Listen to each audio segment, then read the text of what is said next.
নমস্কাৰ, মোৰ ইউটিউব চেনেললৈ আপোনালোক সকলোকে স্বাগতম জনাইছোঁ। আজি মই আপোনালোকৰ মাজলৈ আহিছোঁ এটি নতুন বিষয় লৈ।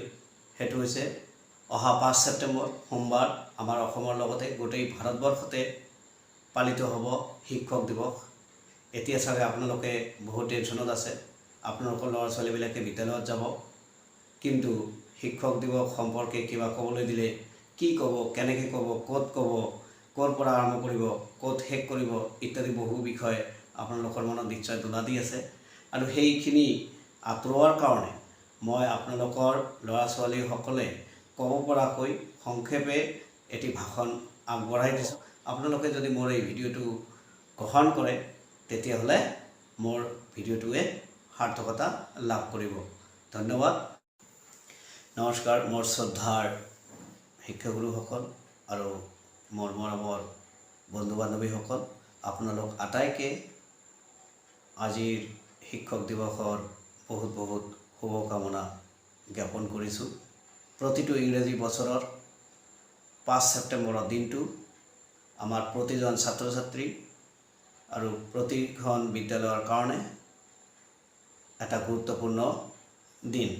1888 চনৰ 5 ছেপ্টেম্বৰৰ দিনটোতে মাদ্ৰাজৰ তিৰুতানী নামৰ গাঁওখনতে আমাৰ দেশৰ মহান শিক্ষক, ৰাষ্ট্ৰৰ নেতা, ৰাষ্ট্ৰদূত, উপৰাষ্ট্ৰপতি, ৰাষ্ট্ৰপতি, সাহিত্যিক, দাৰ্শনিক,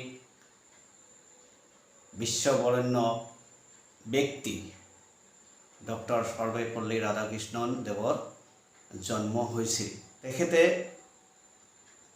যেতিয়া 1962 চনত ভাৰতৰ দ্বিতীয়গৰাকী ৰাষ্ট্ৰপতি হিচাপে নিৰ্বাচিত হৈছিল, তেখেতৰ প্ৰাক্তন ছাত্ৰ ছাত্ৰীসকলে তেখেতৰ জন্মদিনটো পালন কৰিবলৈ ইচ্ছা প্ৰকাশ কৰাত তেখেতে কৈছিল, মোৰ জন্মদিনটো মোৰ জন্মদিন হিচাপে পালন নকৰি শিক্ষক দিৱস হিচাপে পালন কৰিলে মই নথৈ আনন্দিত হ'ম।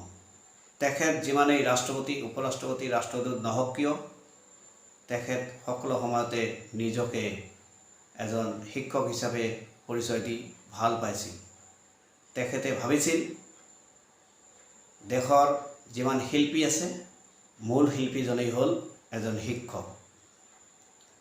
এজন শিক্ষকেই এখন দেশক গঢ়ি তুলিব পাৰে ভৱিষ্যতলৈ সমৃদ্ধিশালী আৰু উন্নত ৰাষ্ট্ৰ হিচাপে। তেওঁ ভাবিছিল শিক্ষকসকলেই শিশুসকলক ভাল শিক্ষা দানৰ মাজেৰে দেশৰ সুনাগৰিক হিচাপে গঢ়ি তোলাত একমাত্ৰ ভূমিকা লয়।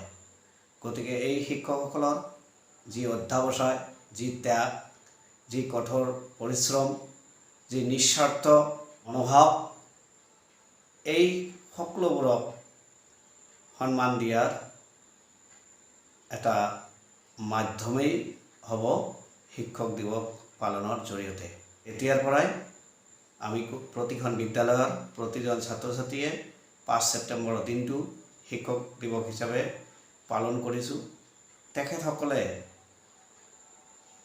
এন্ধাৰৰ পৰা পোহৰলৈ আগবাঢ়ি যোৱাত আমাক যি ধৰণে সহায় কৰে, আমি শ্ৰদ্ধা, ভক্তি আৰু সন্মান নিবেদন কৰাৰ এটি সুযোগ পাওঁ।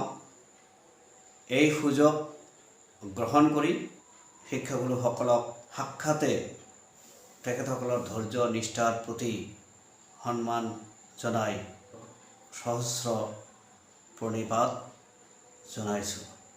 ধন্যবাদ।